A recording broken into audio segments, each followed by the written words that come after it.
Hey, good afternoon, everybody. Christy Hutcherson with Women Fighting for America on the front lines and in the fight every day for you, the American people.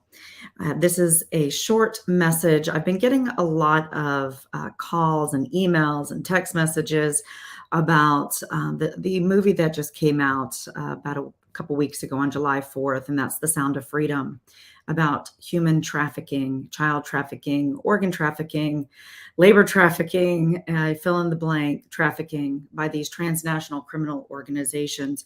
You know, Women Fighting for America has been on the forefront for the last 4 years, specifically in Central South America and along our northern and southern borders and 30 states in between, following the activities of these transnational criminal organizations, aka a lot of these fall into the category of the cartels.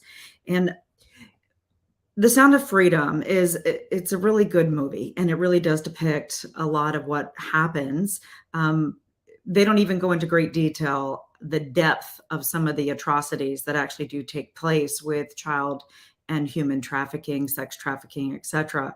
I know me and my team, we've been just tirelessly fighting in the fields, literally, trying to combat this. And if you followed my program, I've talked about and showed videos and pictures of rape trees along the Mexican highway. Rape trees are on our soil here in the United States of America. These are staging grounds. This is where the coyotes, they will bring up the sold, typically victims. And it takes me and my team sometimes several hours just to hike up to these locations because they're very rugged terrain, very difficult to get to, but they're the staging grounds. And this is where you'll find a lot of the rape trees.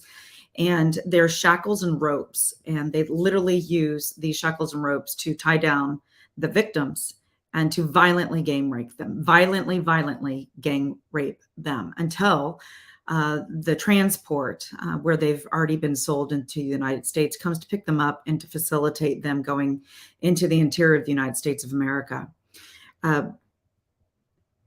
That's one of many, many, many stories I could talk about. The stash houses we've been in, the sacrifices of remains that we have personally witnessed and found, the dead bodies strewn throughout the desert on our soil, these slaughterhouses that I've talked about and uncovered over on the Mexican side of the border, where some of these women and children who have been kidnapped, both in the United States, by the way, and in these third world countries, Mexico, Guatemala, Honduras, these caravans coming up.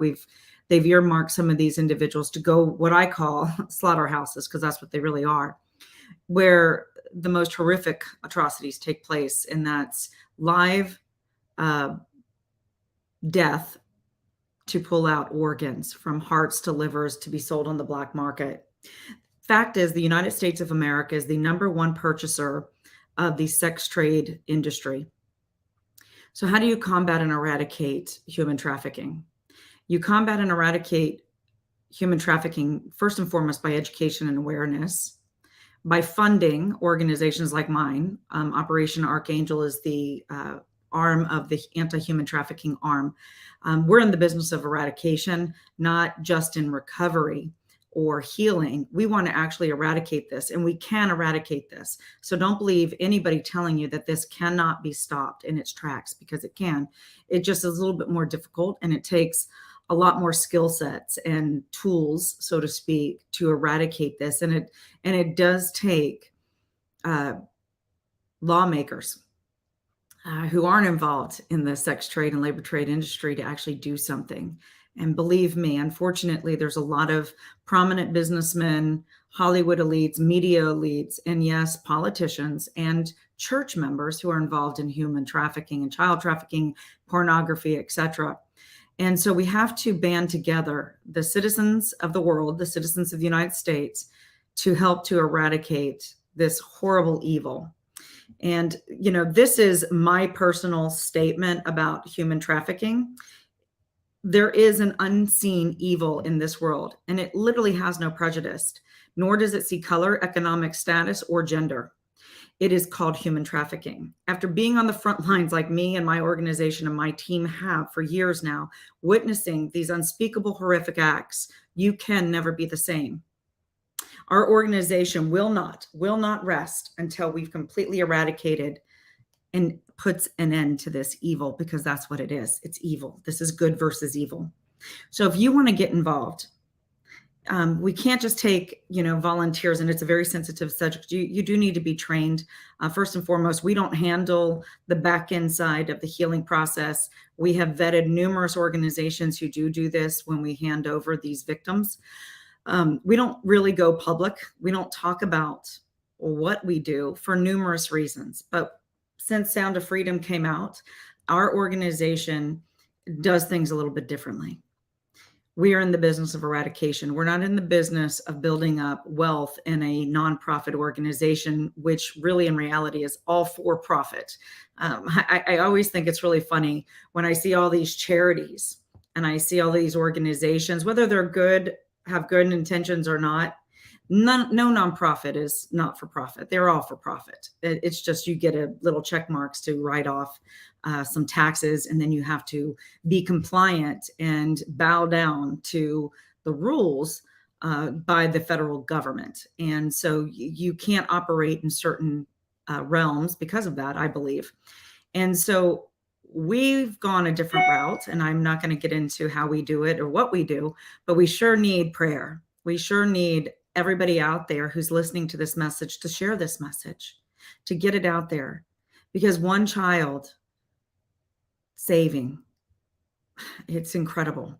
When you hold somebody in your arms, a little girl who finally relaxes because she knows she's safe, that was the moment for me. And that's why I do what I do tirelessly. And I spend most of my own personal money to do that.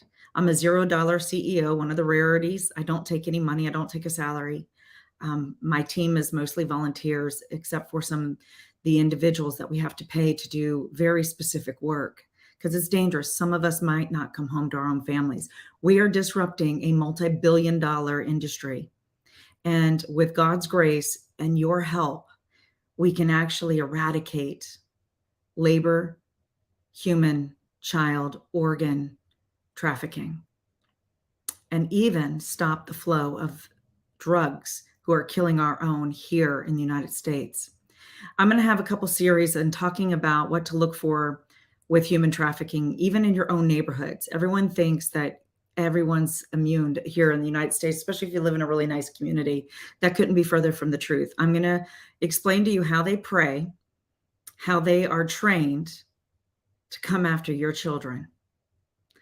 If you want to get involved, I want you to right now go to the website down there, givesendgo.com/WFA border. Please donate. 100% of your money goes towards the Operation Archangel. Please pray. If you want more information, you can go to Women Fighting for America at protonmail.com. That's Women Fighting for America at protonmail.com. Or quite frankly, just go to our website, WFFA.WIN. That's .WIN, or search Women Fighting for America and you'll find our website. God bless you guys. Also, Brighty on TV. I have a program every Sunday from 1 to 2 p.m. in the afternoon. Every Sunday, pre-recorded, 1 to 2 in the afternoon on Brighty on TV. You can just brightyontv.com on the front lines.